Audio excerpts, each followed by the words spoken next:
Dunque, direi che siamo in live. Sì, siamo in live, quindi bentornati su Parresia.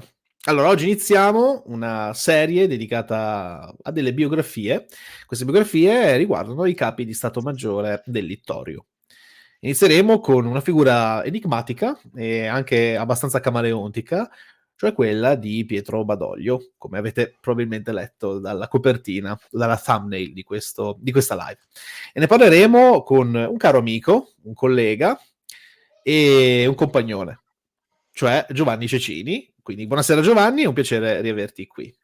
Grazie per l'invito, io ringrazio Luca e tutta la comunità di Parresia, che già è nutrita nei commenti, quindi in qualche modo poi, diciamo, già avevamo fatto altre dirette insieme, quindi diciamo che non dico che mi sento a casa, ma quasi, quindi questo è un grande progetto e il fatto di poter parlare anche qui, dei generali, diciamo un tema su cui mi sono occupato in maniera intensiva anche con dei libri, quindi diciamo che è un elemento di grande interesse e parlare di questi generali in particolar modo ci danno anche l'opportunità di capire anche la seconda guerra mondiale, nel senso perché la seconda guerra mondiale è andata in un certo verso rispetto a un altro, per tanti motivi, ma sicuramente anche la capacità o l'incapacità dei vertici più alti. In questo caso parleremo di capi di Stato Maggiore, in questa serie parleremo capi di Stato Maggiore generale, ossia coloro che erano al di sopra delle stesse forze armate, quindi dove avrebbero dovuto coordinare, e i capi di Stato Maggiore dell'esercito, quindi quelli specifici della forza armata di terra, e molte volte erano gli stessi perché appunto avevano fatto carriera e passavano da capo di Stato Maggiore dell'esercito poi magari a capo di Stato Maggiore generale. Allora, io ovviamente, dai, faccio un po' di product placement, ma ormai, cioè, chi ti conosce sa già che libri comprare. Ovviamente questa live e le prossime, perché questa è solo la prima di... Allora, abbiamo pensato a 6 puntate, Sì. quindi saranno un pochino di più di Mameli e della lunga notte, però diciamo con un raffronto storico migliore, ed è ovviamente basata sul libro di appunto Giovanni Cecchini, spero che si veda, eccolo qua, I generali di Mussolini, da Cioè, Pietro facciamo così, così. Badoglio. Ecco, guarda, così siamo perfettamente matchati, come ci hanno detto in chat, quindi per i tipi Newton Compton, e quindi insomma nel caso compratelo perché e leggetelo perché effettivamente... C'è anche in ebook e anche in audiolibro, pensate un po', quindi diciamo che mi dicono che l'audiolibro si Ma lo ascolta leggi che una te? pelle. Ma lo leggi No, te in no, no, audio? no, no, no, ci sono dei Favino, doppiatori. cioè Sì, Favino. sì. No, fa non so se Favino, però mi dicono che poi variano, varie edizioni, però diciamo che anche l'audiolibro mi dicono è molto accattivante, quindi per chi. Fenomenale, che bellezza, che bellezza. Esatto, esatto. Allora guarda Giovanni, allora io, direi, intanto ecco, io m'hai mandato delle slide, ovviamente vabbè, Sì, questa è una cosa una cosa mia, però io, direi a questo punto di, partire dagli inizi sì, e di, insomma, vedere un po' la carriera di Badoglio, sì, almeno fino sì, a una svolta, e questa svolta sarà appunto, Caporetto, dove sì, insomma ci sì, saranno varie problematiche a riguardo. sì. Quindi Giovanni, a te la parola, Sì. fammi sapere. Allora, Badoglio, appunto come vediamo qui da questa prima slide, nasce a Graziano Monferrato il 28 settembre del 1871, quindi è figlio, del Piemonte, di un Piemonte, rurale, ma, sicuramente legato a Casa Savoia, e quanto sarà l'elemento, piemontese a caratterizzare e quindi in qualche modo anche a determinare, la volontà e la capacità dello stesso Badoglio all'interno di una serie di elementi anche di fortuna, elementi anche di capacità sua di inserirsi con grande furbizia all'interno di una serie di dinamiche della scena pubblica italiana della prima metà del Novecento. Egli era figlio di un proprietario terriero, diciamo che comunque non gli garantiva diciamo un futuro radioso all'interno di un'alta borghesia, come poteva essere all'epoca ancora la carriera militare, ma comunque era in ogni caso funzionale alla un possibile progresso sociale. E Pietro nella sua giovinezza particolarmente dotato, soprattutto nei calcoli matematici, e sappiamo come la matematica all'epoca era una delle materie base per entrare nell'esercito e anche nella nella nel fare carriera, quindi diciamo le scienze cosiddette scienze applicate erano comunque degli elementi molto importanti, e non a caso egli venne arruolato nell'arma di artiglieria, l'arma dotta, insieme al genio, e quindi caratterizzava anche un elemento molto importante nella dinamica di come l'elemento tecnico potesse essere in qualche modo un elemento distintivo, non solo per una determinata cerchia di ufficiali, ma anche nel caso di Badoglio una capacità anche di sapersi vendere bene. Questo sarà un elemento che tornerà molto spesso nella sua vita sia privata che in quella professionale. Quindi appunto nel 1888 entra nell'Accademia Militare di Torino, che all'epoca appunto preparava per le cosiddette appunto armi dotte a genio e artiglieria, a differenza della scuola militare di Modena, quella che oggi è l'Accademia Militare di Modena, che però è di tutte le armi. All'epoca c'era questa distinzione, quindi le armi dotte stavano a Torino, genio e artiglieria, mentre per quanto riguarda a Modena c'erano le armi, diciamo quelle più di linea, quindi ossia la cavalleria e la fanteria. Quindi inizia con una progressione non rapidissima, non brillantissima di carriera, diciamo, impiega un bel po' almeno all'inizio della sua carriera come ufficiale subalterno, quindi sottotenente, tenente e poi capitano, e diciamo riesce ad alternare, proprio perché è molto scaltro nel riuscire a capire i momenti giusti da poter sfruttare per la sua carriera. Questo sarà un elemento che vedremo caratterizzante del suo percorso di ascesa, e capì come appunto nonostante le guerre coloniali, appunto, che erano state particolarmente sfortunate nell'ultimo quarto dell'Ottocento, appunto, che avevano visto una serie di sconfitte dell'Italia, con la necessità di procrastinare la cosiddetta vendetta contro l'Abissinia, che proprio Badoglio sarà uno diciamo, degli elementi principali di quella campagna del 35-36, ma appunto egli già fu in Eritrea alla fine degli ultimi anni dell'Ottocento, appunto partì nel 1896, e poi sarebbe stato in Tripolitania nel 1911 durante la guerra di Libia. E nel frattempo egli, avendo anche la capacità di accedere ai corsi di Stato Maggiore, che erano, e lo sono tuttora, ma all'epoca a maggior ragione, erano, frequentando la scuola di guerra, erano quei corsi che differenziavano quegli ufficiali che avrebbero raggiunto i gradi massimi, ossia quelli di generale, e quindi in qualche modo avevano una loro preparazione anche non solo nel combattimento, nel comando effettivo di truppe, ma quello proprio dell'organizzazione, saper pianificare, saper gestire in qualche modo l'organigramma, la struttura, la preparazione della forza armata. E infatti lo stesso Badoglio diciamo si sarebbe avvantaggiato molto spesso non tanto di una sua attitudine al comando di truppe al fronte, ma piuttosto della capacità di saper essere indispensabile nei comandi, e questo è un elemento molto, molto importante che lo caratterizzò, e questo elemento lo ha caratterizzato anche per una serie di conoscenze proprio personali, essere all'interno di circuiti, e vedremo per esempio come il discorso della massoneria sarà particolarmente caratterizzante anch'esso, soprattutto nel periodo della prima guerra mondiale, in cui riuscì a ottenere delle promozioni, una carriera molto rapida rispetto magari ad altri che appunto in qualche modo diciamo segnavano il passo. Ecco, questa diapositiva ci rende in maniera proprio plastica l'evoluzione della sua carriera durante la prima guerra mondiale. Nel 1915, all'inizio del 1915, egli venne promosso tenente colonnello. Alla fine della guerra, appunto, siamo nel 18, egli concluderà la guerra come sottocapo di Stato Maggiore dell'esercito, quindi è un gradino sotto a Diaz, per capirci, no? Diaz, il comandante della vittoria, il duca della vittoria, colui che porterà l'Italia alla vittoria con Vittorio Veneto, e Badoglio è il suo vice. Questo elemento, che può sembrare veramente sconvolgente se vediamo proprio le date e diciamo l'evoluzione della sua carriera, pensiamo appunto che impiegherà 1 anno e mezzo da tenente colonnello a colonnello, e me ci impiegherà praticamente 3 mesi da colonnello a maggior generale, e poi tutta la serie di gradi che si susseguono. E questo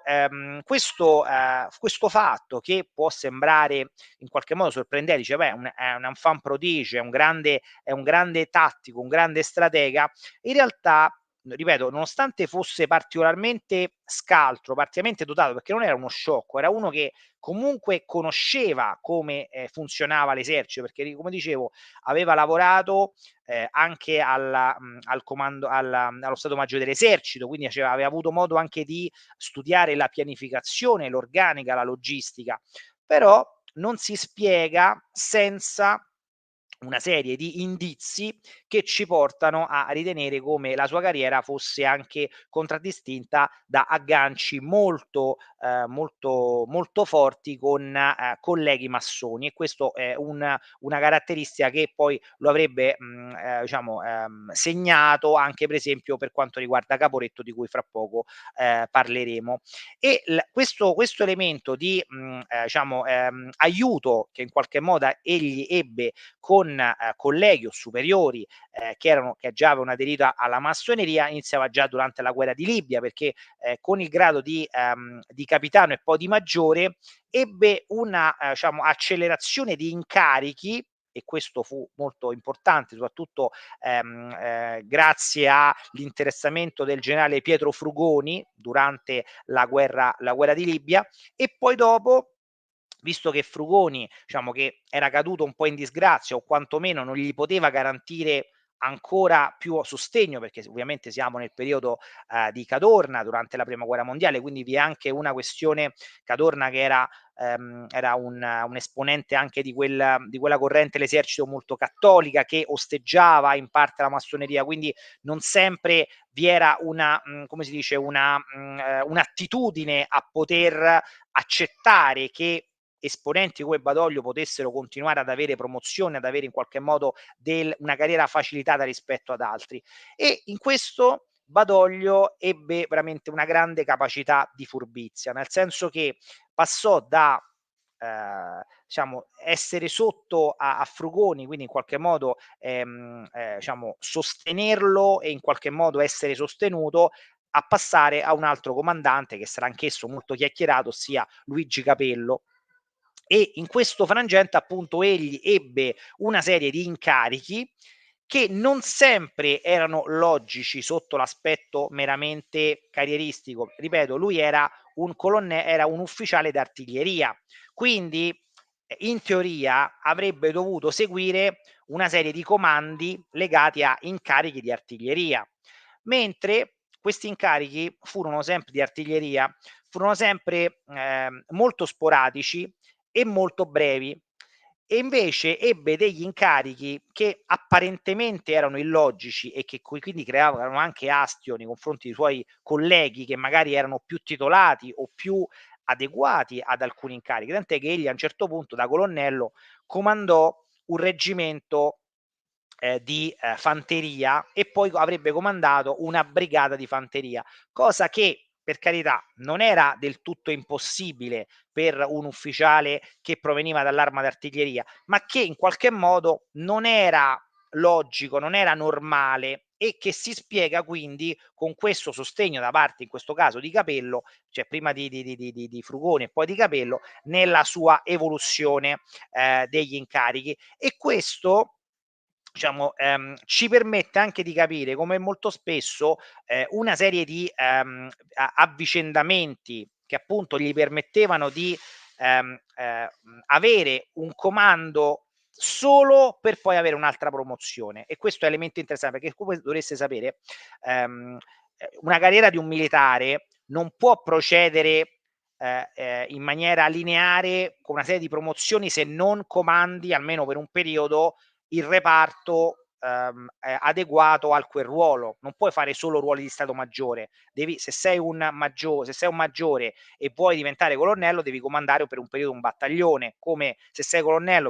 e vuoi diventare generale, devi comandare almeno per un periodo un reggimento, per capirci, nel senso che devi svolgere per quel ruolo, per quel grado che hai, almeno un periodo di comando effettivo al fronte.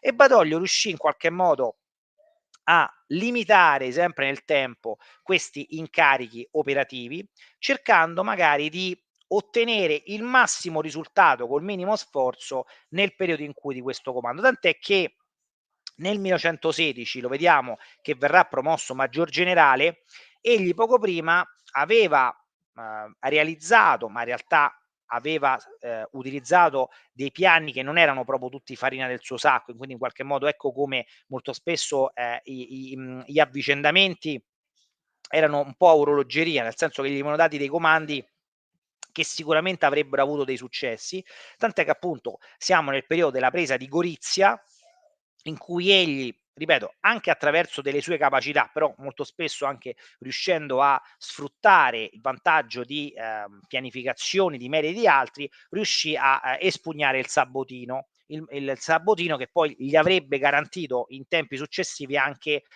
un titolo nobiliare, sarebbe stato poi dopo la guerra nominato Marchese del Sabotino, ovviamente anche con una serie di riconoscimenti anche economici, e qui entriamo anche nel discorso, uno dei discorsi più importanti nell'analisi della figura di Badoglio, quella di sicuramente una grande ambizione di carriera e dall'altro una grande ricerca di arricchirsi, e questo sarà un elemento che lo contraddistinguerà e che in qualche modo lo porterà anche a una serie di critiche più o meno velate nel corso della sua carriera. Quindi teniamolo bene a mente anche questa cosa del fatto che avrebbe ottenuto una serie di premi in denaro, di stipendi accumulati nel tempo. Vuoi dire Guarda, qualcosa? allora sì, Giovanni, perché c'è un commento che mi ha fatto riderissimo ed è azzeccatissimo, un po' come Itala che passa da tedeschi a romanelli. Per chi ha visto Boris, ovviamente, questa frase è fantastica, che ovviamente Eh, anche tu, Giovanni, che conosci sì, molto bene, quindi cioè, esatto. bravissimo Deidara, assolutamente sì. Ecco, allora, piano piano ci stiamo avvicinando a Caporetto, però per l'appunto ti stanno chiedendo i rapporti con Cadorna, cioè come Allora sono con stati? Cadorna in realtà i rapporti, non vi furono grandi rapporti, nel senso che, ci arriviamo, nel senso allora, fino al 17, lui passa praticamente, abbiamo detto nel 16, lui è maggior generale e passa sostanzialmente da comandante di una brigata di fanteria automaticamente a comandante di corpo d'armata. Tra l'altro avendo il grado di maggior generale. Cerco di essere chiaro perché questo è un elemento importante per capire anche la dinamica nel rapporto tra grado e funzione. Allora, il grado è il grado che effettivamente egli aveva, la funzione è il comando gerarchico che egli svolgeva, che non necessariamente è legato al grado. E arriviamo a capire. Allora, col grado di maggior generale, in teoria tu puoi comandare solo una brigata, che è un livello, per capirci, che comandi, che ne so, intorno ai 7-8 mila soldati. Ecco, il livello superiore, ossia quello di divisione e poi di corpo d'armata, dovresti essere almeno tenente generale, quindi per comandare, che ne so, 10-15 mila, almeno 15 mila soldati, anche di più. E che succede? Che grazie all'interessamento di Luigi Capello, che era un po' competitore di Cadorna, vedremo poi nel discorso di Caporetto, quindi Badoglio si avvantaggerà della protezione di Capello, che era un competitore ipotetico di Cadorna, ma allo stesso tempo Badoglio, essendo molto istrionico e capendo come, questo lo vedremo anche negli anni successivi, avrà una capacità di mimesi, potremmo dire, in cui cercava di non evidenziare troppo gli attriti con i suoi superiori. Quindi in qualche modo cercava di inacerbire magari i rapporti con i suoi pari grado, ma coi suoi superiori cercava sempre di essere molto conciliante. Quindi anche con lo stesso Cadorna, seppur protetto da Capello, che era un ipotetico competitore di Cadorna, con Cadorna i rapporti non erano malvagi, nel senso riuscì in qualche modo, anche complice il suo essere piemontese, appunto anche Cadorna era piemontese, quindi in qualche modo vi era un certo afflato nel rapporto rispetto a una tradizione militare, diciamo, di marca subalpina. E quindi arriviamo al dunque che grazie a Capello, egli, nonostante sia maggior generale, diventa automaticamente nel 17 comandante di corpo d'armata, quindi saltando sostanzialmente, mantenendo un grado basso, ma saltando addirittura il comando di divisione. Tant'è che si trovò nel corso del 17 comandante di corpo d'armata con diciamo, comandando, cioè sottoposti a lui, vi erano 3 comandanti di divisione che avevano un grado superiore a lui, che è un paradosso, nel senso che un maggior generale in comando di corpo d'armata che comanda 3 divisioni comandate da tenente generale, quindi capite come è veramente una cosa assolutamente illogica. Ovviamente questi generali erano anche più anziani di lui, c'era addirittura un generale che era generale nella guerra di Libia quando lui era capitano, cioè per capirci, nel senso come vi fu veramente una spinta molto forzata nella carriera di incarichi dello stesso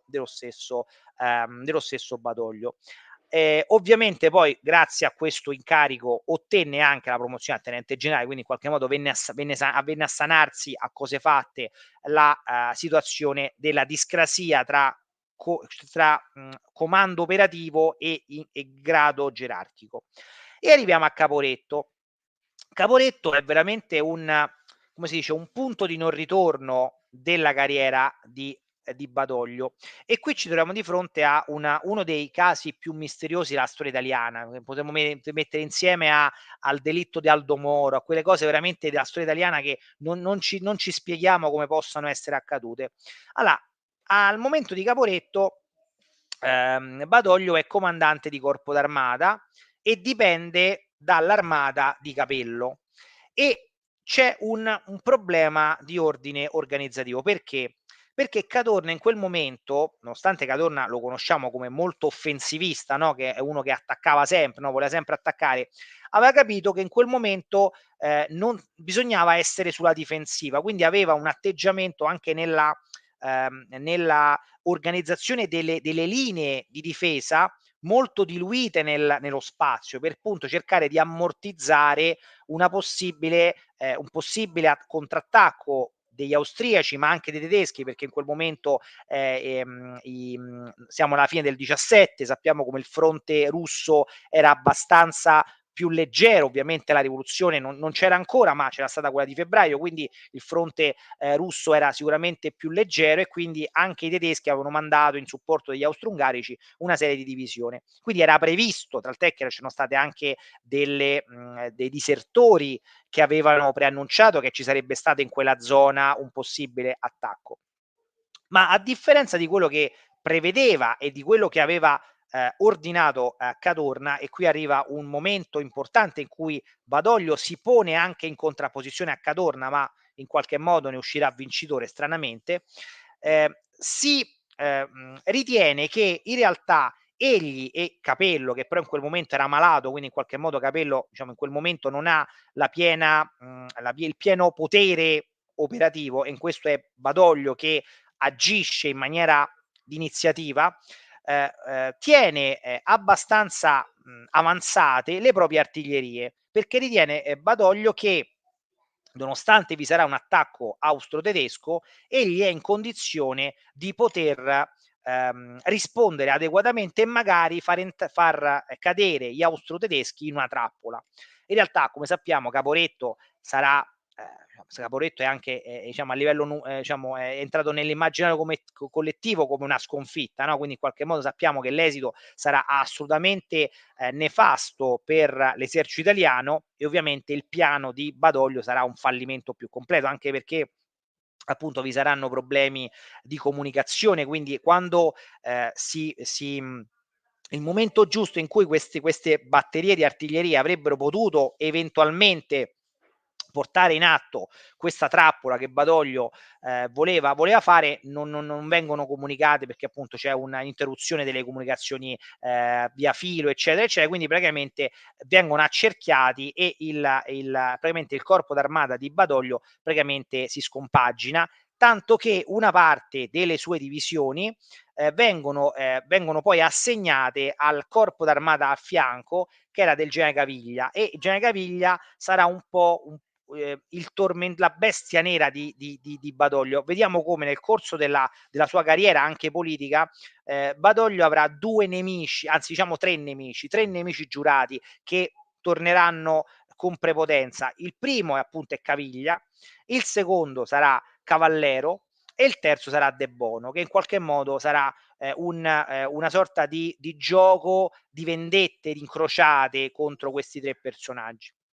Dicevamo, ehm, da Caporetto Badoglio esce veramente con le ossa rotte, perché appunto si dimostra assolutamente incapace di poter gestire una responsabilità così importante. Ma come accade nelle migliori tradizioni delle tragedie anche greche, c'è un qualcosa di misterioso che esce fuori, e Badoglio non solo non viene messo al muro, fucilato, deferito alla corte marziale, degradato, imprigionato, eccetera, ma una volta che vengono praticamente, e ci saranno poi varie inchieste su Caporetto, una cosa che sarà, e tra l'altro stranamente poi verranno anche stralciate alcune pagine delle commissioni d'inchiesta, quindi in qualche modo chissà, qui forse la massoneria, forse qualcosa, qui c'è il mistero più totale. Badoglio viene completamente estromesso dalle possibili implicazioni anche disciplinari e penali dei fatti di Caporetto, e viene nominato sottocapo di Stato Maggiore sotto a Diaz. Quindi ci troviamo che alla fine del 17 inizialmente coabita con Giardino, ma poi in realtà diventa lui l'unico sottocapo di Stato Maggiore dell'esercito, e onestamente, da miracolato quale è, perché appunto ripeto, la sorte in tempi normali l'avrebbero fucilato, incarcerato, degradato, eccetera, eccetera, divenne colui che in qualche modo preparò l'esercito alla vittoria dell'anno dopo. Abbiamo detto, in questo periodo non possiamo criticarlo, perché comunque era una persona molto preparata sotto l'aspetto organizzativo. Abbiamo visto che tanto non era adeguato nel comando effettivo di truppe, perché appunto gli mancava anche la disciplina, gli mancava anche l'esperienza verso quel tipo di comando. Quando era ai comandi dietro le linee, quindi doveva pianificare, doveva organizzare, doveva sostanzialmente mandare a morire la gente a distanza debita, era molto bravo. E quindi diciamo che in quel periodo, anche grazie a una collaborazione molto attiva con Cavallero, all'epoca Cavallero era prima colonnello e poi generale di brigata, anch'egli al comando supremo, quindi diciamo che pianificarono insieme quello che sarebbe stato la vittoria di Vittorio Veneto, e quindi in qualche modo diciamo tanto di cappello per quel periodo, che diciamo garantì una certa adeguatezza all'incarico che lui svolse. Tant'è che appunto poi da tenente generale nel giugno del 18 venne promosso al rango di comandante d'armata. E questa è una cosa importante: venne promosso al rango di comandante d'armata anche se di fatto in guerra non avrebbe mai comandato un'armata. Questa è una cosa molto importante. Allora abbiamo visto che Badoglio aveva comandato un reggimento, poi aveva comandato una brigata, poi aveva saltato la divisione, aveva comandato un corpo d'armata, dove aveva comandata malissimo, abbiamo visto a Caporetto, e divenne sottocapo del Stato Maggiore dell'esercito, quindi saltando il ruolo di comandante d'armata, però ne ebbe la funzione, anche se poi di fatto il rango, anche se poi di fatto non l'avrebbe comandata. Vedremo poi nell'evoluzione della biografia di Badoglio quanto peserà o non peserà il fatto che egli non avesse comandato un'armata in tempo di guerra. Possiamo andare avanti. Sì, io volevo, Sì, chiederti, intanto sì, passo alla prossima slide, così poi sì, comunque sì, continuiamo, il tutto, anche la sì, questione un po' degli stipendi. sì. Ecco, Allora, gli stipendi parlacene un po'. allora, gli stipendi è ancora prematuro parlarne, diciamo, però diciamo accenniamolo perché è importante.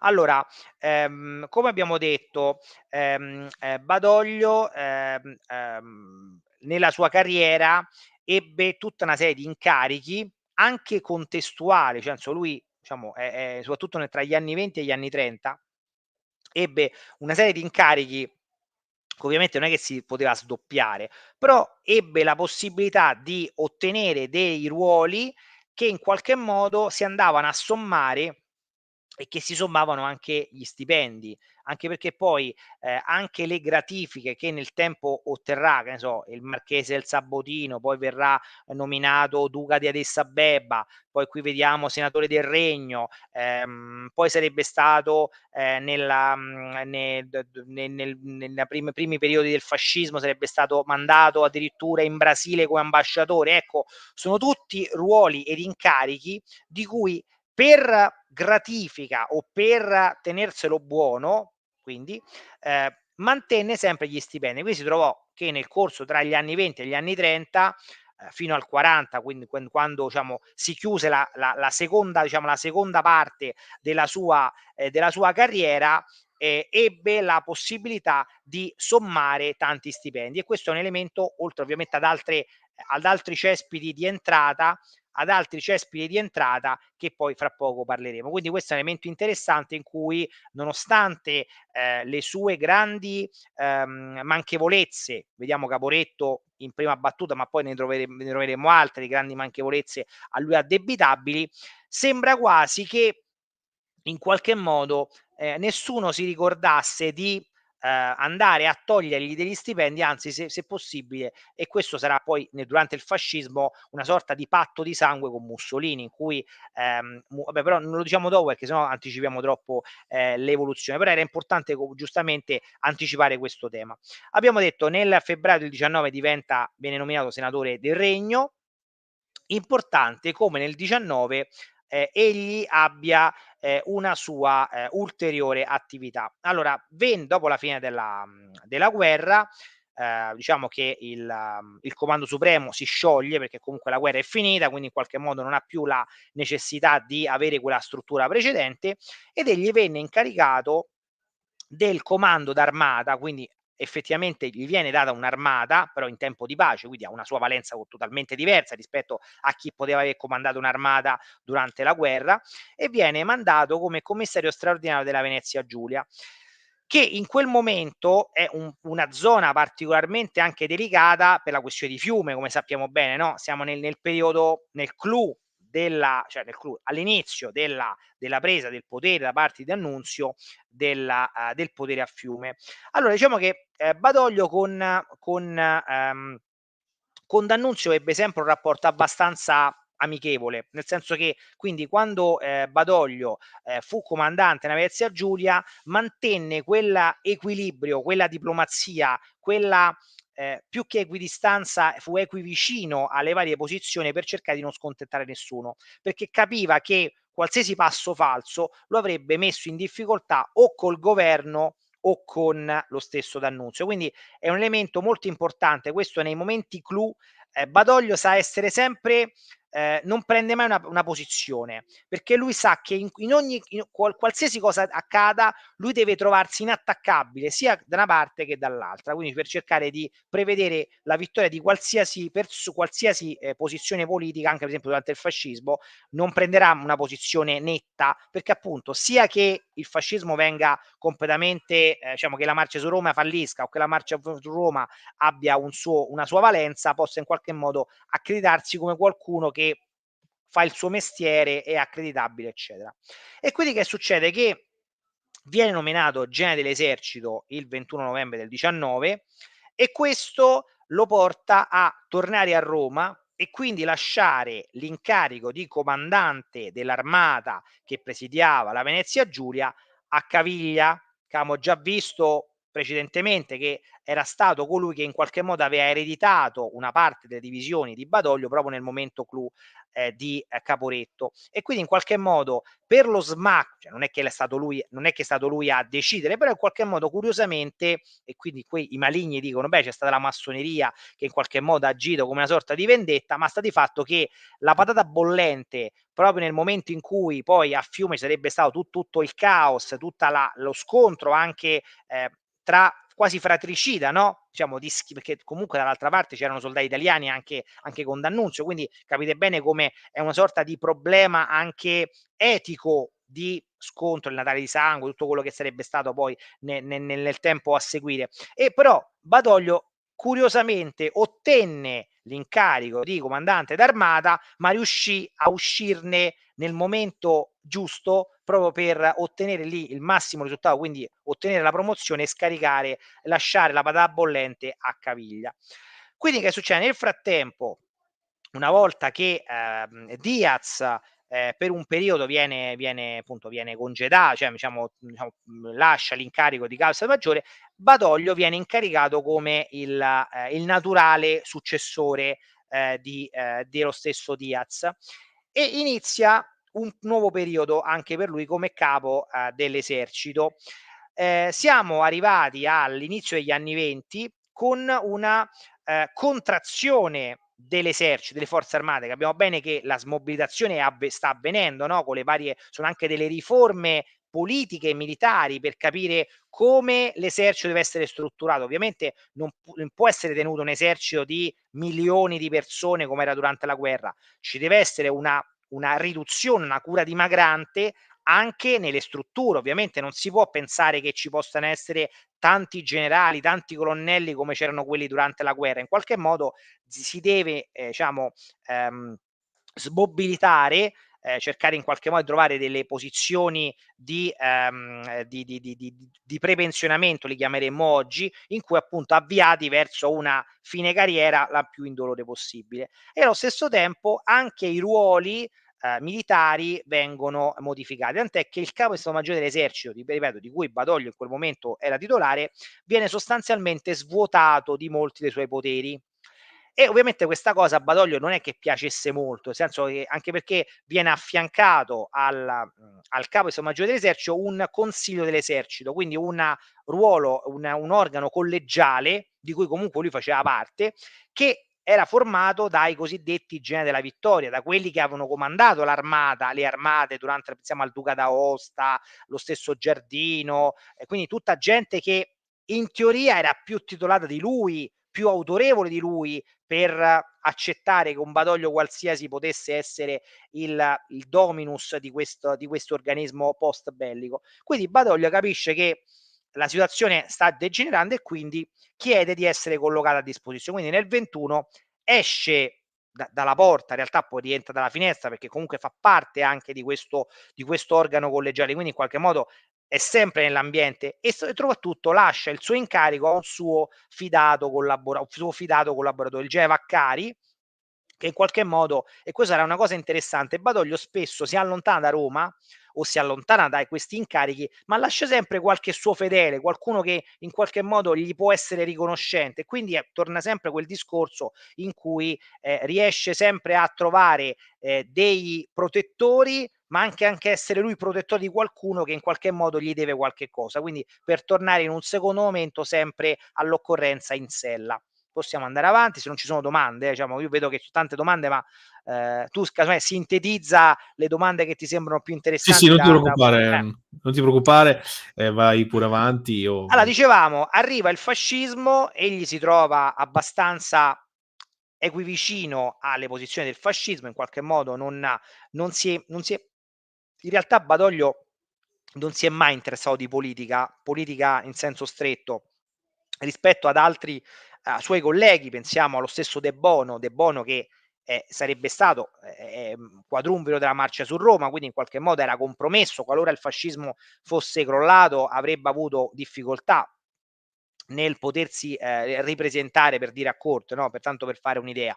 E quindi però in quel momento egli non ha una collocazione adeguata alla sua, ma neanche a voglia, perché comunque non si vuole neanche qui compromettere troppo col fascismo, perché poi il fascismo potrebbe durare poco, quindi in qualche modo non ha interesse ad essere un impiegato subito, e quindi accetta di essere mandato in Brasile come ambasciatore, un incarico apparentemente secondario, però prestigioso, nel senso che l'ambasciatore è comunque un ruolo importante, un ruolo che comunque lo accredita anche come delegato del re all'estero, per dire, no? Quindi è ovviamente che poi anche ben remunerato, ovviamente, questo tutto poi torna sempre al discorso di facevamo prima. E questo un anno e mezzo, diciamo, di purgatorio, chiamiamolo così, all'estero, gli permette poi di tornare e quasi, diciamo, mettere all'incasso una cambiale, nel senso dice sì, mi avete mandato in Brasile, io ho accettato, ho fatto quello che volevate, però adesso che torno io ho desiderio di essere gratificato successivamente, esatto, perché appunto sono l'uomo giusto al momento giusto. Mussolini, che non era anche lui uno sciocco, capisce che, e siamo 4 maggio del 25, siamo dopo il delitto Matteotti, no? Con tutto quello che è successo negli ultimi 12 mesi, quindi è un periodo delicato, bisogna in qualche modo anche riallacciare la fiducia con la monarchia, e dice qual è il mezzo migliore che richiamare un generale comunque accreditato presso la corona piemontese, che comunque è stato anche già capo di Stato Maggiore dell'Esercito, è già stato comunque sottocapo sotto a Diaz, quindi diciamo che una persona che in qualche modo aveva il suo seguito anche all'interno delle forze armate, e quindi Mussolini decide di nominarlo capo di Stato Maggiore generale e capo di Stato Maggiore dell'Esercito insieme. Devo specificare il ruolo. Allora, fino a quel momento le forze armate, che erano tre, esercito, cioè prima erano due, esercito e marina, poi nel 23 nasce l'aeronautica, quindi sono tre, avevano delle strutture autonome, era una preminenza dell'esercito, ma non c'era un ruolo superiore alle tre forze armate, c'era il governo, ma non c'era un ruolo di coordinamento. Ecco, nel 25 viene creato e viene attribuito a Badoglio, che però contestualmente rimane anche capo di Stato Maggiore dell'Esercito. Quindi capiamo bene che già c'aveva lo stipendio da senatore, lo stipendio da ambasciatore, lo stipendio da capo di Stato Maggiore dell'Esercito, lo stipendio pure da capo di Stato Maggiore generale. E il ruolo di capo di Stato Maggiore Insomma, generale, Giovanni, in poche parole, il posto fisso è sacro, quindi esattamente. E questo sarà un ruolo che terrà per 15 anni. Grazie Marco, siamo onorati. Terrà per 15 anni il ruolo di capo di Stato Maggiore generale, dal 25 al 40. Il capo di Stato Maggiore generale fu un ruolo abbastanza opaco, nel senso, in teoria era il consulente del capo del governo in fatto di questioni militari, con il ruolo più teorico che pratico di coordinare le forze armate, quindi esercito, aeronautica e marina, in prospettiva di una guerra. Quindi diceva, se c'è una guerra, tu devi essere colui che preparerà le tre forze armate per la loro azione congiunta. Sta di fatto che un po' perché le tre forze armate non si parlavano tra di loro perché erano molto antagoniste, un po' perché Mussolini in quel momento, sappiamo come negli anni 20, era prevalentemente attaccata alla politica interna, cioè creare lo Stato fascista, non si interessava, dice le guerre sì, fra 10 anni forse vedremo, eccetera. Quindi Badoglio sostanzialmente ebbe un incarico molto di facciata, molto prestigioso, ma che di fatto non gli creava troppi oneri, non è che dovesse fare, non è che sudava troppo, nel senso, nel fare questo incarico. Oltre al fatto che arrivò anche la promozione a maresciallo d'Italia nel 26, e qui arriva un'altra cosa stranissima, simile a quella di Caporetto, dopo Caporetto che non viene fucilato, non viene arrestato, ma viene addirittura promosso, perché in teoria i marescialli d'Italia potevano essere soltanto coloro che avevano comandato un'armata durante la Grande Guerra, e vediamo che Badoglio non aveva comandato un'armata durante la Grande Guerra, oppure i capi di Stato Maggiore dell'Esercito, che erano stati sostanzialmente Cadorna e Diaz, che infatti vennero promossi marescialli d'Italia. Per uno strano congegno normativo venne anche nominato, promosso Badoglio, che era sottocapo di Stato Maggiore di Diaz, perché diceva vabbè, però c'era il capo, c'era anche il sottocapo.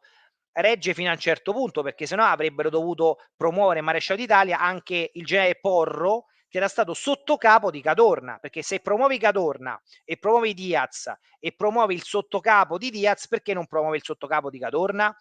E invece il sottocapo torna di che coso Porro non fu promosso, invece Badoglio sì.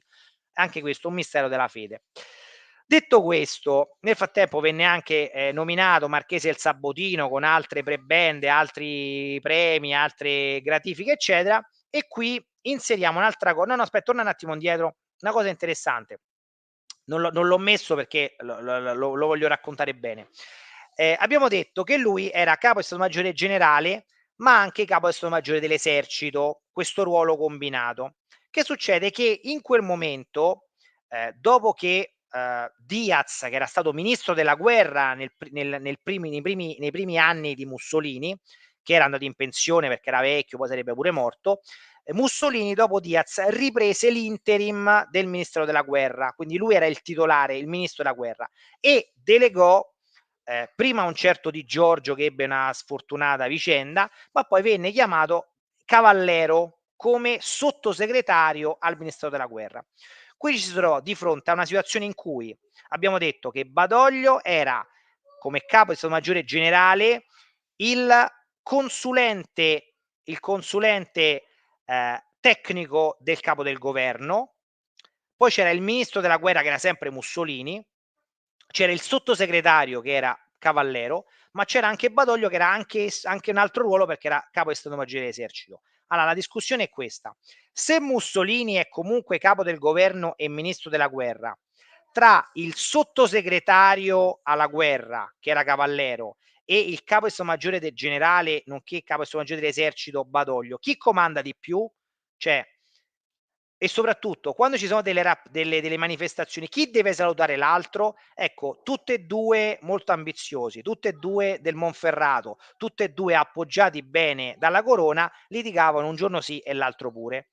E quindi nasce qui l'odio viscerale tra i due, tant'è che lo stesso Cavallero che crea una nuova legge, promuove una nuova legge sullo sdoppiamento del ruolo di capo di Stato Maggiore Generale dal capo di Stato Maggiore dell'Esercito, quindi a Badoglio Cavallero gli toglie il ruolo di capo di Stato Maggiore dell'Esercito, che era quello che gli interessava di più rispetto a quello generale, abbiamo detto che gli interessava poco, e quindi nasce un conflitto d'attribuzione tra questi due che crea un problema, un conflitto di interesse abominevole, tant'è che a un certo punto lo stesso re è furente e dice fa cacciare Cavallero da sottosegretario alla guerra.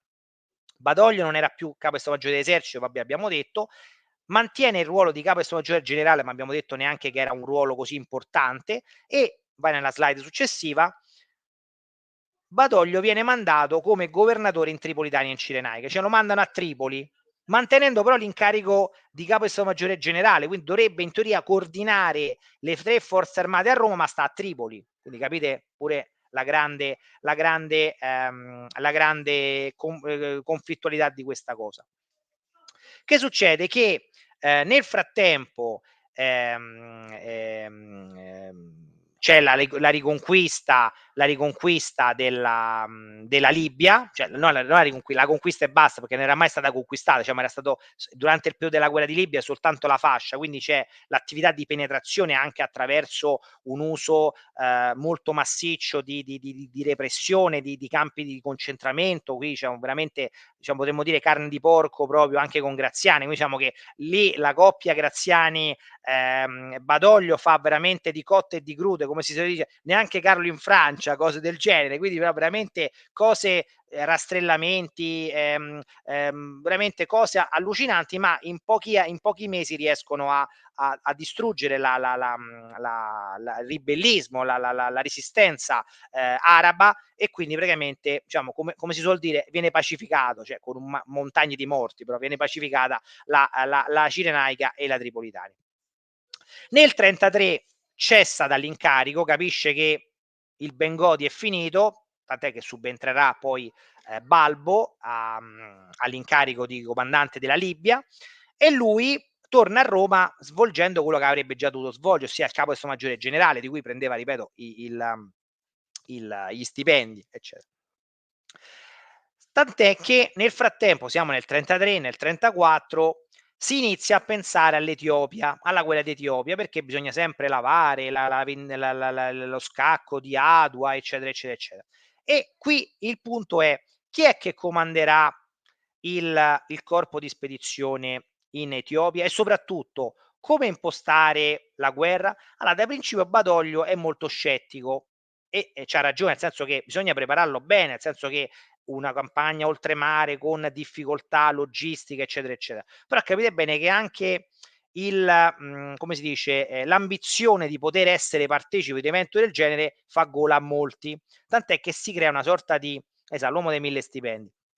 Si crea una sorta di gioco di incastri in cui De Bono, che all'epoca era ministro delle colonie, quindi che aveva in teoria la competenza per la gestione di imprese del genere, ma c'era anche l'allora capo di Stato Maggiore dell'Esercito che era Baistrocchi che voleva un ruolo. Quindi Badoglio da principio sembra più interessato a mettere i bastoni fra le ruote ai suoi concorrenti più che volersene occupare lui.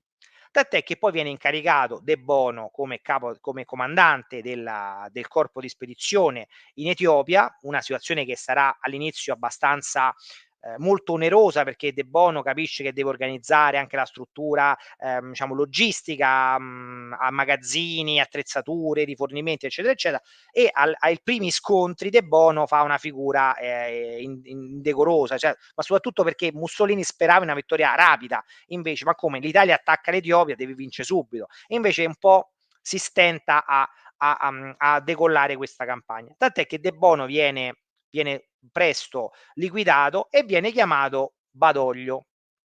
Badoglio in realtà non farà tanto meglio di De Bono, anche perché viene appunto incaricato a fine del 35, già a novembre del 35, già è incaricato come comandante della campagna in Etiopia e solo a maggio vincerà la guerra, quindi ci vorranno comunque 7 mesi, quindi non è che è una campagna così indolore. E anche attraverso, anche qui, metodi abbastanza spregiudicati, con l'utilizzo dei gas, quindi diciamo che come si dice, una campagna anche sporca sotto l'aspetto operativo, quindi diciamo con delle recriminazioni che gli verranno rivolte anche successivamente dallo stesso governo di Addis Abeba, che lo vorrà incriminare come criminale di guerra. Quindi diciamo che ovviamente pure qui non è che vince sempre in maniera pulita, diciamo vince anche in maniera abbastanza chiacchierata. Bene, arriviamo al maggio del 36, la guerra è vinta, che poi in realtà è vinta fino a un certo punto perché si arriva ad Addis Abeba, ma ci sono delle sacche di resistenza all'interno molto forte che saranno un po' quei focolai che permetteranno poi ai britannici nel 41 di riuscire a occupare in maniera abbastanza celere l'Etiopia. Quindi diciamo che la pacificazione in Etiopia non ci sarà mai. Un impero che inizia nel 36 e finisce nel 41, considerate l'impero, no? Dura 5 anni, pensate un po', si parla sempre, l'impero di Roma, sì, 5 anni, dal 36 al 41, ma avrà questa vita breve anche perché mi rimasero delle sacche di resistenza all'interno in Etiopia. Che succede? Che lui il 9 maggio viene nominato viceré d'Etiopia, ma capisce che la situazione non è pacificata e quindi anche qua se ne va, torna a Roma, duca di Addis Abeba, quindi tutti incarichi di prestigiosi, stipendi, eccetera, eccetera, e lascia l'incarico a Graziani, così da far lasciare pure là il lavoro sporco, come aveva lasciato a Caviglia nel 19 di Fiume. Qui lascia si è preso, ha fatto fare il lavoro sporco a De Bono, si è preso l'incarico, ha vinto e poi lascia il lavoro sporco a Graziani. Tanto è un vizietto che si porta avanti. Sì, c'è una frase, ma che non posso dire qui, e quindi per, diciamo, descriverlo al meglio, però c'è una domanda e Sì. riprende quella che ti avevo fatto prima, ancora sulla questione dei stipendi, cioè questa persona adesso quanto accumulava e quanto ancora accumulerà? Guarda, in termini economici, guarda, non ti so rispondere, però se vuoi mi vado a vedere, mi pare che nella biografia che fa Pieri e Rochat, mi pare che ci sia una parte in cui viene a un certo punto elencati tutti gli stipendi, quindi grosso modo si fa un calcolo di quanto in un determinato momento potesse guadagnare. Diciamo che adesso ci arriviamo nella slide anche successiva, che nel periodo tra il 36 e il 40 è il periodo in cui guadagna di più per tutta una serie di motivi, e dopo ne parleremo. Dopo casomai te lo dico, Luca, e lo metti nei commenti, in descrizione, per fare. Adesso in questo momento non ve lo so quantificare, però diciamo che capite bene come, se voi pensate oggi a un ambasciatore, un generale, cioè, che ne so, poteva guadagnare, che ne so, 50.000 euro al mese, non lo so, sto dicendo una cifra, però per dire, se voi sommate tutti questi incarichi, tutti questi stipendi, eccetera, guadagniamo un importo veramente spropositato. Tant'è che ci si comprò pure una villa, e vabbè, lasciamo perdere. Guarda, Andiamo avanti. io ovviamente non sono Badoglio, ma ringrazio nuovamente sia per prima che per adesso, quarta dimensione, cioè ciao, ciao Aurora, grazie mille sempre per Aurora è elargire. di una generosità Infatti, impressionante. questi danari donati così, insomma, rimango sempre piacevolmente sorpreso, quindi grazie ancora. Grazie Aurora, anche da parte mia, E parlando di per quello che doni al mio canale. Ecco. infatti, Io ricordo a tutti, io ho un canale, Giovanni Cecini, quindi per chi volesse andate ad donare, iscrivervi. anche iscrivervi, donare pure a me, diciamo, siamo generosi, non siamo neanche io, sono stipendi di Badoglio, quindi diciamo, Ecco, c'ho esatto. bisogno pure io. Ecco, esatto. Quindi ma a proposito di stipendi, ma specialmente di diritti d'autore, la prossima Ecco, slide in realtà è esatto. questa. Ecco qua. Allora, Badoglio, che ha vinto in maniera strabiliante, abbiamo visto questa guerra d'Etiopia, firma un contratto con Mondadori, con 1 milione di diritti d'autore per questo libro, che potete immaginare, io ce l'ho, c'ho fatto anche una recensione di questo libro, E anche perché andatela a considerate. vedere, e andatela a Sì, vedere. sì, esatto. No, ho fatto un video su tutti i libri che sono stati realizzati dopo la guerra d'Etiopia dai vari personaggi, perché De Bona ha scritto un libro, Badoglio ha scritto un libro, cioè è stato un periodo in cui tornavano dall'Etiopia e scrivevano un libro. E in genere tutti quanti stampati da Mondadori. Mondadori faceva veramente, non guardava in faccia a nessuno e pubblicava di tutti quanti, e sapeva che tanto li vendeva, perché questi erano personaggi che comunque vendevano. E quindi per questo libro ottiene 1 milione di diritti d'autore più 3 milioni di fondi pubblici per la costruzione della sua nuova casa a Roma. Quindi diciamo che, non contenti, lo Stato gli dà pure altri 3 milioni per costruire una casa. Quindi diciamo che capite bene che, diciamo, tra una tantum e stipendi ricorrenti, veramente non sapeva che farci tutti questi soldi. Che poi aveva anche una vita frugale, perché poi andava a dormire alle 9 di sera, tant'è che il Caporetto, uno dei problemi di Caporetto è che non erano riusciti a svegliarlo perché dormiva. Quindi nei momenti clou, che sia l'8 settembre, che sia sta sempre a dormire. Aveva una vita frugale, giocava a bocce, apparentemente non aveva vizi. Quindi tant'è che dicevano tutti questi soldi, ma che ci fa? Nel senso che non li spende, vabbè. No, ma Andiamo avanti. infatti, guarda, no, l'avevo messo in sovraimpressione, ma è che non lo droppavi un libro, giustamente, perché no, cioè, in È giusto. quel momento mi sembrava anche il momento migliore, più propizio. Ma andiamo avanti. Quindi nel frattempo poi nel 37 viene, per non farsi mancare niente, viene anche nominato presidente del CNR, del Consiglio Nazionale delle Ricerche, ed è interessante che in quel periodo, ripeto, lui ancora era capo del Stato Maggiore Generale, quindi in tutto questo periodo in cui era stato a Tripoli, ad Addis Abeba, aveva continuato ad avere anche l'incarico di capo del Stato Maggiore del Generale, ossia avrebbe dovuto coordinare la preparazione delle 3 forze armate. E qualcuno forse ha pensato, visto che deve diciamo, programmare anche a livello tecnologico, no, di armamenti integrati, facciamolo pure presidente del CNR, perché sai, il Consiglio Nazionale delle Ricerche sviluppa anche qualcosa di innovativo a livello di armi, e come sappiamo poi nel 40 la situazione sarà, quindi pensate un po' come ha fatto pure il presidente del CNR, poi era pure membro dell'Accademia dei Lincei, una serie di incarichi che si seguivano sempre in maniera impressionante. E per non farsi mancare niente, Vabbè, penso che di solito, voglio dire, scusami se qua faccio una piccola eh, critica, eh, ma non a te in generale. Presidente del CNR, beh, d'altronde, insomma, di altre persone, altre personalità che sono state, che sono presidenti del CNR, ce ne sono, ma di cui non parleremo oggi in questa sede. esatto. E tanto per gradire, però per onorarlo ancora di più, nel 38 il suo paese natio, Grazzano Monferrato, viene ridenominato e ancora oggi si chiama Grazzano Badoglio, cioè esiste ancora Grazzano, cioè nonostante tutto quello che ha combinato, che avrebbe combinato, eccetera, ancora oggi Grazzano si chiama Grazzano Badoglio, dove c'è tra l'altro un museo dedicato al suo più illustre cittadino, che ormai c'è anche nel nome, quindi figurate un po'. Arriviamo al 40. L'anno prima la Germania ha scatenato la seconda guerra mondiale con l'attacco alla Polonia, fatti che già conosciamo. L'Italia entra in un periodo di non belligeranza, nel senso che non si capisce bene, ma entriamo, possiamo entrare, eccetera. E Badoglio mantiene una sua posizione abbastanza ambigua, nel senso che sa bene che le forze armate non sono adeguate al tipo di guerra che si sta sviluppando. Diciamo, dice sì, vabbè, però possiamo entrare nel 42 magari, non anticipiamo i tempi, non siamo adeguati. In fin dei conti sono solo 15 anni che io faccio il ruolo di coordinatore delle forze armate, diciamo, se non sono riuscito a farlo in 15 anni, mica possiamo farlo in pochi mesi, eccetera. Quindi, però alla fine Mussolini morde il freno e capisce, appunto, come sappiamo, il 10 giugno dichiara guerra a Francia e Gran Bretagna per essere anche lui partecipe a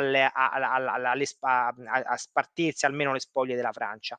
Alla vigilia della dichiarazione di guerra, il 4 giugno del 40 viene emanata una normativa specifica sul comando supremo delle forze armate, perché ricordiamolo, secondo lo Statuto Albertino, il comandante supremo delle forze armate italiane era il re, che era il depositario appunto del comando, ma capite bene che il re non poteva comandare effettivamente le forze armate, non aveva neanche le competenze, tant'è che nella prima guerra mondiale era stato creato un comando supremo con prima Cadorna e poi Diaz. Mussolini, che non voleva essere da meno, crea un nuovo comando supremo in cui egli, ossia Mussolini, si faceva delegare dal re la potestà di comandante supremo, che è sostanzialmente quella che il 25 luglio del 43 verrà restituita al re, no? Il Gran Consiglio del Fascismo, tra l'altro di cui domani parlerò sul canale di Aldo Giannulli, quindi diciamo se non siete, diciamo, se non vi siete fatto una buffata oggi, domani mi troverete da Aldo parlando del 25 No, luglio. perché no, è interessante, scusate se apro e chiudo una parentesi. Tu in questa settimana praticamente esci dalle fottute pareti, mentre Esatto. invece domani ovviamente ci sarà, da domani, scusate, dalla prossima settimana, perché è normale, ci sarà ovviamente Mirko, che tornerà anche qui, però non lo vedrete in live, io aggiungo, lo vedrete in live, ma il 24 di febbraio ci sarà un video che io posterò direttamente sul canale. C'è anche un commento di Mirko, c'è un commento, fammelo Eccoci vedere. qua, giustamente, lui, vabbè. Smettila di citare Ravenna, grazie. Allora, dicevamo, quindi il potere che gli verrà tolto il 25 luglio del 1943, ossia la restituzione al re del potere militare, è quello che Mussolini si è preso il 4 giugno del 40, per capirci, così anche per avere un minimo di cronologia. Però capite bene che lo stesso Mussolini non era in condizione di poter, aveva già tanti incarichi, né poteva fare pure comandare le forze armate, e quindi delegò a sua volta una sorta di subappalto, lo diede a Badoglio. Quindi Badoglio, in qualità di capo di Stato Maggiore Generale, ossia quello di coordinatore delle tre forze armate, aveva la potestà pratica delegata da Mussolini, che a suo tempo aveva delegato il re, che al mercato mio padre comprò. Nel senso, così, questa sorta di delega per procura. Quindi che succede? Che la brevissima campagna di Francia, che sappiamo essere vittoriosa, ma per merito dei tedeschi, non certo per l'attacco abbastanza insignificante, anche un po' grottesco, sulle Alpi occidentali dell'Italia, e poi quello che sarà la preparazione per la campagna di Grecia, che ci sarà in ottobre, intermezzata da l'attacco alla Somalia britannica e a una diciamo abbastanza pure lì insignificante attacco alla Libia da parte di Graziani nel settembre. Bene, Badoglio è praticamente lì l'effettivo comandante, colui che in qualche modo dovrebbe essere il promotore di qualsiasi attività. Il problema è che Badoglio non crede nella possibilità né di attaccare la Grecia né di attaccare qualsiasi altra cosa, perché sa benissimo che le forze armate italiane non sono adeguate agli scopi che Mussolini ha pensato, però non ne può neanche nella posizione in cui si trova sbugiardare se stesso, ripeto, per non aver fatto niente per 15 anni. Qui sostanzialmente egli accetta in maniera ancora una volta ambigua le decisioni che porteranno appunto all'attacco alla Grecia, che avverrà a partire dal 28 ottobre 1940, non a caso anniversario della marcia su Roma. Come sappiamo, l'attacco alla Grecia sarà un disastro più completo che diciamo, farà rotolare molte teste a partire da Visconti Prasca, a partire da Soddu, eccetera, eccetera. Nel frattempo ci sarà anche la notte di Taranto, tanto per mettere un altro elemento poco lusinghiero alle forze armate italiane, tant'è che a un certo punto Badoglio è assolutamente impresentabile, ed è impresentabile ancora di più perché nel periodo di novembre ha un incontro con Keitel, il suo omologo tedesco, e in questo incontro in cui Keitel, diciamo che in maniera anche un po' paternalistica, fa presente a Badoglio, dice: ma Badoglio, ma come mai avete attaccato la Grecia senza avere poi quelle capacità stesse per portare avanti un attacco di questo tipo? E Badoglio, in maniera anche sin troppo sincera, dice: no, ma in realtà io non la volevo attaccare la Grecia, è colpa di Mussolini, io ero contrario, però ci siamo trovati, l'abbiamo dovuto fare. Ovviamente Keitel l'ha riferito a Hitler e Hitler l'ha riferito a Mussolini, e ovviamente questa cosa ha creato un putiferio, e quindi diciamo che già Badoglio traballava nella sua posizione di capo di Stato Maggiore Generale, e praticamente viene estromesso, e al suo posto chi viene? Cavallero, e quindi come una sorta di conte di Montecristo, la contrapposizione tra i vari personaggi torna in maniera ciclica. Tra il dicembre del 1940 e il luglio del 1943 praticamente Badoglio vive da pensionato, vive abbandonato da tutti, nessuno lo considera, tant'è che si racconta che al funerale della moglie tra gli alti papaveri ci va solo Roatta, per dire, come nessuno gli dà l'onore di andare neanche al funerale della moglie, per quanto è caduto in disgrazia.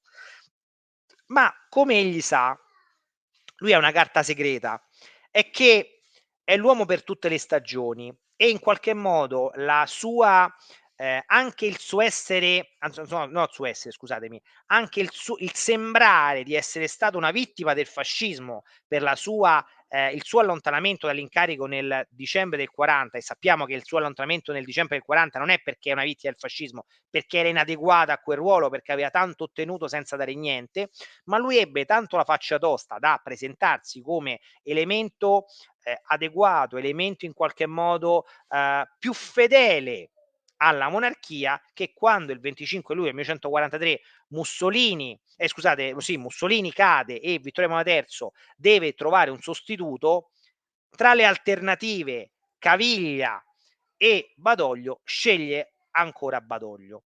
Questo è un altro mistero, che in qualche modo ci potrebbe entrare la massoneria, forse potrebbe entrare il fatto che egli comunque era un personaggio che era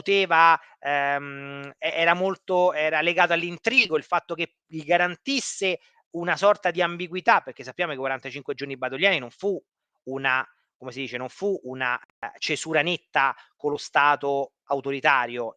Quello di Badoglio nei 45 giorni badogliani è una dittatura militare, quindi in qualche modo aveva bisogno il re anche di una persona, diciamo, spietata, per poter creare quel trapasso che avrebbe in qualche modo portato all'uscita della guerra.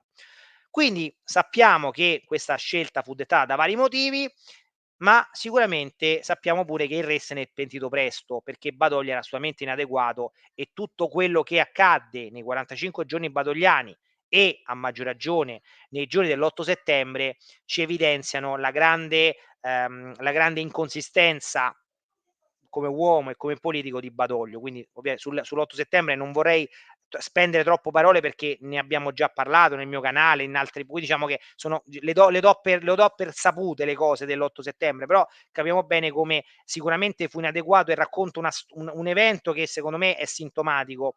La sera del 7 settembre, tra l'altro ci torneremo anche parlando, che ne so, di Ambrosio e degli altri, quindi è un tema su cui torneremo.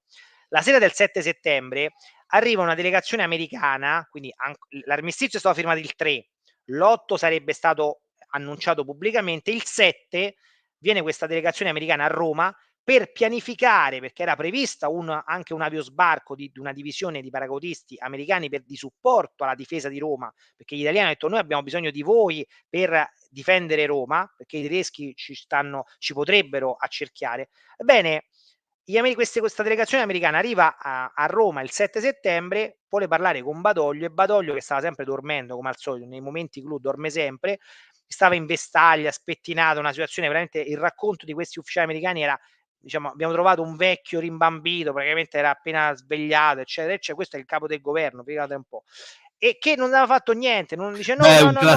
un classico italiano, devo dire. Esatto, no, no, no, dite a Eisenhower di rinviare l'armistizio almeno di 3-4 giorni perché noi non siamo preparati. E questi americani dice: "Ma no, come? Noi già c'abbiamo lo sbarco domani pronto, non possiamo rinviare." Tant'è che ovviamente tornano da Eisenhower, Eisenhower è arrabbiatissimo e manda un telegramma di minacce, dice: "Se voi domani non confermate anche voi l'annuncio dell'armistizio, vi bombardiamo, vi radiamo al suolo, cioè siete dei traditori veramente di qualsiasi cosa. Avrete contro di voi i tedeschi perché non si fidano più di voi e contro pure noi, quindi vi conviene dichiarare l'armistizio, almeno non avrete i nostri bombardamenti." Pensate un po', questo perché Badoglio cercava di fare una sorta di gioco delle 3 carte con Eisenhower, pensate un po'. Vabbè, quindi 9 settembre la fuga da Roma, conosciamo benissimo, scappa tutti l'esercito e le forze armate lasciate in braghe di tela, arriva a Brindisi, primo e secondo governo Badoglio, a Brindisi e poi a Salerno. Il 6 giugno, dopo la liberazione di Roma che avviene il 4, viene costituito un governo politico con Bonomi capo del governo e Badoglio conclude la sua attività politica. Gli ultimi anni di vita, gli ultimi circa 10 anni di vita, vive da pensionato, vive a Grazzano Badoglio giocando a bocce, godendosi i fiaschi di vino, eccetera, in maniera, tutti quanti i suoi paesani erano ben contenti perché avevano dato i natali secondo loro al miglior generale della della storia nazionale. In realtà, come sappiamo, un uomo che si è coperto solo di stipendi,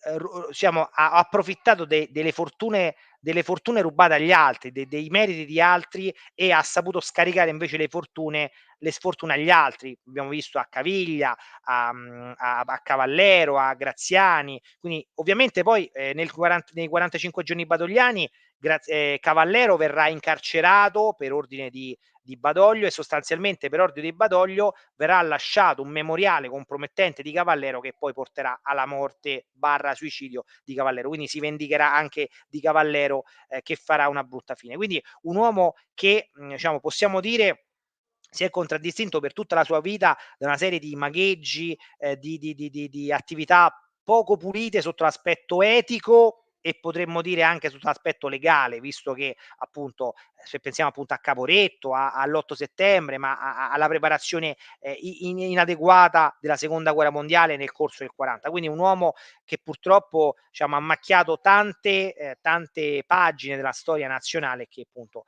ricordiamo oggi per tantissimi demeriti e per veramente pochi meriti. Bene, allora, non abbiamo finito qui ovviamente, perché io avrei delle domande da farti, credo anche ne ho viste qualcuna anche qui. Allora, intanto partiamo da questa, Nella Montanelli che parlò di furbizia contadina a proposito di Badoglio? Non so se mi pare di sì, adesso non ricordo perfettamente il passaggio di Montanelli, però, ci sta sicuramente. Badoglio che, ha quella capacità, di, saper aspettare il momento propizio. Ecco, quello è sicuramente il contadino, no, i contadini che diciamo, hanno l'abitudine della stagionalità, no, sapere il momento di aspettare, e questo magari il momento di aspettare poteva essere il periodo in Brasile o il periodo 40-43, nonostante egli cada in disgrazia, sa che ci sarà un momento in qualche modo che potrà tornare utile, o i vari altri periodi che abbiamo visto nel corso della sua carriera. Quindi sicuramente è corretta, è un'interpretazione corretta. Poi io invece ti faccio questa domanda, dato che l'hai menzionato, perché l'hai menzionato anche all'inizio della live, eccetera, perché parliamo di come viene rappresentato anche cinematograficamente parlando, ok? Sì, Allora, sì, sì. l'ultima, diciamo, rappresentazione è stata, eh, guarda che sospironi, nella lunga notte, appunto, di qualche settimana fa, e viene rappresentato come una sorta di... allora, cerco di mutuare la definizione da Metal Mike, che Mm. credo ci stia seguendo, una sorta di grima vermilinguo che sussurra un po' al compagnone Vittorio Emanuele III, no? Ovviamente non si tratta di una figura, diciamo, ben rappresentata da questo punto di vista, però se ci puoi descrivere, dato che tu sei anche un esperto di cinema da questo punto di vista, come è stato rappresentato cinematograficamente Sì, parlando. allora nella serie La lunga notte Badoglio compare essenzialmente 2 volte. La prima, in una specie di casina, di caccia, in cui appunto insieme a Vittorio Emanuele, sparano alla selvaggina, alla diciamo una nazione di caccia, ben appartati e veramente sembrano compagni di merende, nel senso che, vi è una attività di complicità nel diciamo ma neanche di un'attività ludico-ricreativa, nel senso di meschinità, nel senso meschinità anche nel tipo di caccia, no, sono acquattati, nascosti, fanno le cose in sotterfugio e questo aspetto diciamo che l'ho trovato abbastanza grottesco nella serie, però in qualche modo se vogliamo, cioè rende l'idea anche la seconda apparizione di Badoglio dietro una tenda in maniera meschina dove che trama dietro sfruttando sempre le sciagure altrui e questo diciamo che ripeto, all'interno di una serie, di una fiction Rai particolarmente poco riuscita sotto l'aspetto sia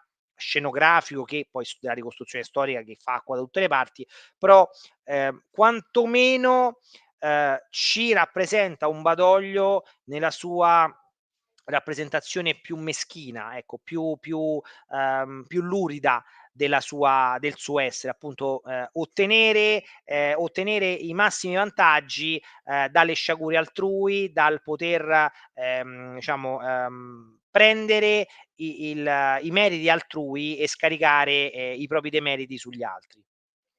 No, sarebbe interessante vedere una serie televisiva su Badoglio da questo punto di vista, basta che non la faccia la Rai, o se la Esatto, fai, chiama Giovanni e pagalo, per favore. esattamente. Detto questo, invece, altra domanda, aveva più cariche Badoglio o De Vecchi, che chiamavano la sveglia? Beh, se la battevano, se la battevano perché pure De Vecchi aveva una marea di incarichi, fu presidente di banca, fu presidente dell'Istituto del Risorgimento, quindi diciamo che, vi furono, una serie di incarichi, fu anche lui governatore prima in Somalia e poi a Rodi nel Dodecaneso, fu anche ministro dell'educazione nazionale, quindi sicuramente ebbe De Vecchi, anche lui molti incarichi. La differenza è che De Vecchi quantomeno adesso non so se, diciamo mantenesse gli stipendi, questo non lo so. De Vecchi fu anche primo ambasciatore in Vaticano, tra l'altro. Pensate un po', che l'ambasciatore italiano in Vaticano è l'unico ruolo da ambasciatore che presta servizio nel proprio Stato, perché appunto l'ambasciata italiana in Vaticano è dentro a Roma, quindi diciamo che è l'unico incarico, molto curiosa sta cosa, e De Vecchi aveva questo incarico. Però credo che De Vecchi ha la differenza che almeno avesse un incarico per volta, mentre Badoglio riuscì, tanto per dire appunto, aveva quell'incarico di capo di Stato Maggiore generale che durò 15 anni e nel mentre è riuscito a stare tot anni a Tripoli, tot mesi ad Addis Abeba, quindi non svolgendo effettivamente a Roma quell'incarico di cui percepiva lo stipendio perché stava da un'altra parte. Almeno De Vecchi in quantomeno aveva ruoli un po' più diluiti nel tempo. Certamente. Allora, stavo cercando un'altra domanda che però mi è sfuggita. Adesso io non ricordo, forse non avevo ben ascoltato perché stavo facendo un'altra cosa. Per quanto riguarda invece la questione dei gas asfissianti, Giovanni? Sì. Discorso dei gas asfissianti, allora lì ci fu un concorso di colpa, cioè nel senso di un ordine, diciamo, di Mussolini ci fu. Allora, pure lì, allora, le responsabilità non sono mai individuali, sono sempre collettive su un tipo di discorso così grave. Però sta di fatto che di fronte a un'indicazione di Mussolini sull'utilizzo sulle armi a gas, sicuramente Badoglio non fece nulla per evitarle, nel senso che, tra l'altro, furono delle armi anche utilizzate in maniera maldestra, perché le forze armate italiane avrebbero potuto comunque vincere, magari con più tempo, anche senza questo tipo di armi.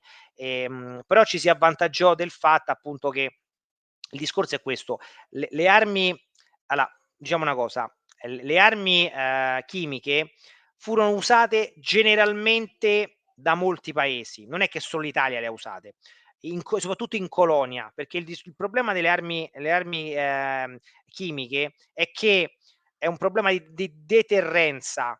Cioè, perché non furono usate nella seconda guerra mondiale? Perché, che ne so, i tedeschi, che furono brutali, li usarono contro gli ebrei, tanto per dire, no? Diciamo, non li usarono contro i sovietici, perché sapevano benissimo che usarli contro i sovietici significava che i sovietici l'avrebbero usati contro di loro, e quindi vi fu una sorta di patto di resistenza. Non le usa nessuno, perché la reazione sarebbe un po' come la deterrenza delle armi, delle bombe atomiche nella guerra fredda, no? Cioè, io non mi arrischio a tirare la prima bomba, perché so che la reazione sarebbe ennesimamente più potente. E infatti le armi a gas vennero usate, per esempio, anche dall'impero britannico in paesi considerati sottosviluppati come le colonie, quindi sapendo che dall'altra parte non potevano essere, che gli etiopi non ce l'avevano sostanzialmente, quindi come non ce l'avevano altri paesi in cui vennero usate. Quindi il discorso è: vi fu una responsabilità anche di Badoglio, appunto perché era il comandante, e appunto, ripeto, io un fatto che racconto sempre con grande onestà intellettuale. Mio nonno, che era un aviatore in Somalia al 1935 al 1936, io ho trovato dei verbali dei suoi voli. Lui era armiere, diciamo, non era pilota, però tirarono sul fronte della Somalia, tirarono delle bombe con l'iprite. Qui diciamo che ho la prova provata, perché ahimè anche mio nonno tirò, non ne faccio vanto, però diciamo che c'è questo fatto, e quindi in qualche modo diciamo, vi furono questo tipo di aggressivi chimici che vennero rivolti, e tendenzialmente vennero rivolti proprio per cercare di accelerare l'esito di una campagna che, ripeto, probabilmente sarebbe risultata vittoriosa comunque. Ma il problema era, appunto, che lo stesso Badoglio aveva premura di vincere quella guerra, perché temeva di fare la stessa fine di De Bono, che appunto De Bono non aveva ottenuto una vittoria rapida come voleva Mussolini, e bisognava, secondo le intenzioni di Mussolini, vincerla nella maniera più rapida possibile. Perché? Perché bisognava portare Inghilterra e Francia al fatto compiuto, tant'è che, appunto, come si saprà, poi la stessa Francia e l'Inghilterra riconosceranno l'impero, nonostante avessero votato alla Società delle Nazioni le cosiddette sanzioni per l'aggressione dell'Italia all'Etiopia. Quindi questo si inserisce all'interno di questo discorso in cui lo stesso Badoglio aveva premura perché temeva di fare la stessa fine di De Bono. Allora, qua c'è una domanda che torna indietro, insomma, agli inizi, diciamo, della carriera di Sì. Badoglio. Dice: "È realmente responsabilità di Badoglio il tacere delle artiglierie del 27° CA durante lo sfondamento di Caporetto, oppure fu il risultato di una falla nella catena di comando?" Entrambe, nel senso che è un aggravante, nel senso che Badoglio fu responsabile perché pianificò ehm, una difesa inadeguata, una difesa che non poteva essere all'altezza di quello che realmente avvenne, e dall'altro proprio la carenza come si dice, nella pianificazione di questa eventuale controffensiva venne amplificata dalla falla della catena di comando. Quindi diciamo che fu un aggravante. La catena di comando, la falla della catena di comando fu un aggravante di una pianificazione già fallace da parte dello stesso Badoglio. Quindi diciamo che non è un attenuante, è un aggravante di quello che è accaduto. Di nuovo grazie quarta perché insomma non so, troppa buona, troppi denari, basta, ti prego basta. Allora, altra domanda invece, Vincenzo chiede, nel dopoguerra le magagne di Badoglio qualcuno se le ricordava oppure furono dimenticate per comodità? Beh, la storiografia se le ricorda e come.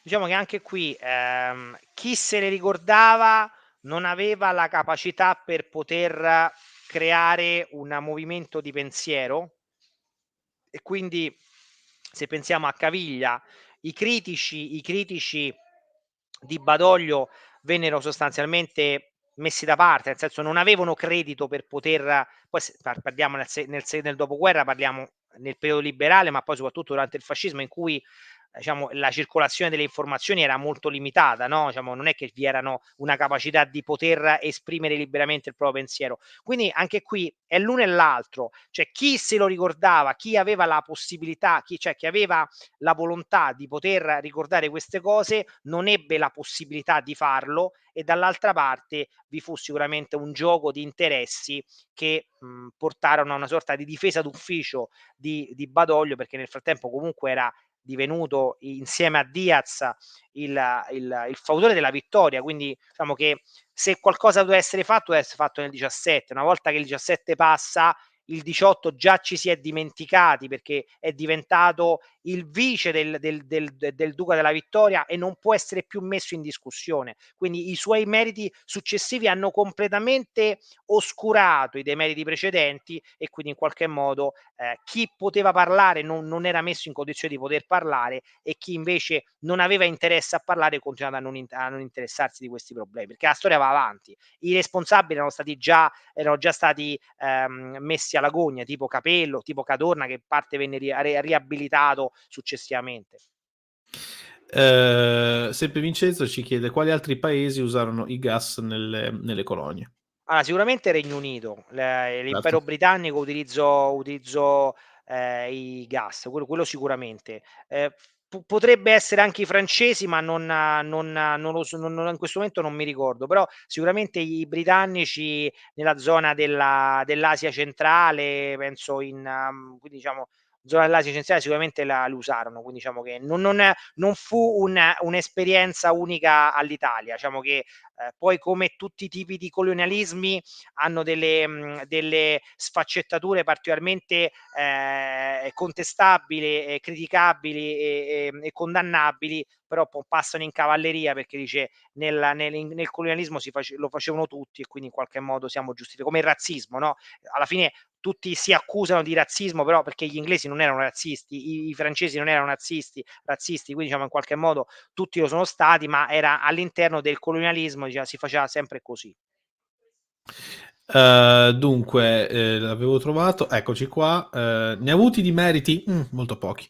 E ha agito bene come vice di Diaz, qua torniamo di Sì, nuovo. quello sì, l'ho detto, Sì, sì. tra il novembre del 17 e il novembre del 18, sicuramente quello fu il periodo che possiamo dire ha avuto dei meriti sì, nel senso che aveva le capacità e la possibilità di pianificare bene quello che sarebbe stata la vittoria di Vittorio Veneto, anche se pure la vittoria di Vittorio Veneto sarebbe da meglio inquadrare, nel senso che io mi ricordo che partecipai nel 2018 a un convegno insieme a Gastone Breccia, in cui affrontammo proprio questo tema, e lo stesso Gastone disse, diciamo, che se l'Italia, cioè che erano, non dico che erano capaci tutti di vincere a Vittorio Veneto, però diciamo che erano arrivati a un punto in cui non era troppo perdere a Vittorio Veneto sarebbe stato veramente un gioco da dilettanti proprio, quindi in qualche modo sicuramente fece bene, diciamo che la riorganizzazione dell'esercito tra il 17 e il 18 fu anche e soprattutto merito di Badoglio, quindi in qualche modo se dobbiamo trovare una nota positiva la collocherei in quei 12 mesi. Beh, in una carriera così grande, da un, tra virgolette, grande, diciamo, di Sì, collezione di è ben varie poco, cose, è è ben veramente poco. poco. Sì. Dunque, allora, io direi a questo punto di concludere qui, quindi ovviamente io ringrazio voi che ci avete seguito e ovviamente tu, Giovanni, che insomma abbiamo iniziato con Badoglio, ma poi proseguiremo per altre 5, C'era forse Mirko che ci diceva 6 i puntate. gas, gli Ah spagnoli sì, in giusto. Marocco, i francesi e gli inglesi in Iraq, è così. Sì, esatto. Grazie Mirko, ovviamente. Quindi dicevamo, allora, niente, abbiamo iniziato con Badoglio, proseguiremo insomma nelle settimane successive, nei mesi successivi a vedere altre personalità. Non vi libererete di noi. No, sicuramente non di Giovanni, forse di me sì, ma non di Giovanni, però Eh. detto questo, dunque, io ovviamente ringrazio tutti voi, ringrazio di nuovo Giovanni, noi ci vediamo a questo punto la prossima settimana, ma non in live, bensì in video, ma lo metterò in premiere perché, ahimè, siamo arrivati a 2 anni di guerra russo-ucraina e di conseguenza, insomma, serve almeno per il mio canale, insomma, avere anche un piccolo aggiornamento, piccolo grande aggiornamento di quello che sono successe, insomma, le varie vicissitudini che sono accadute in questi mesi.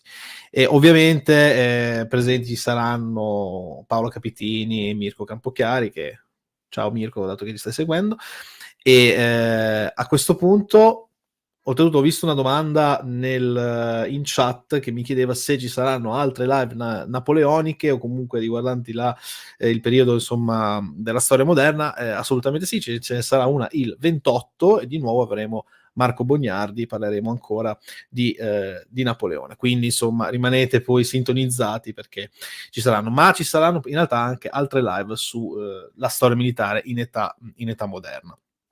Quindi a questo punto io vi rimando alla prossima settimana.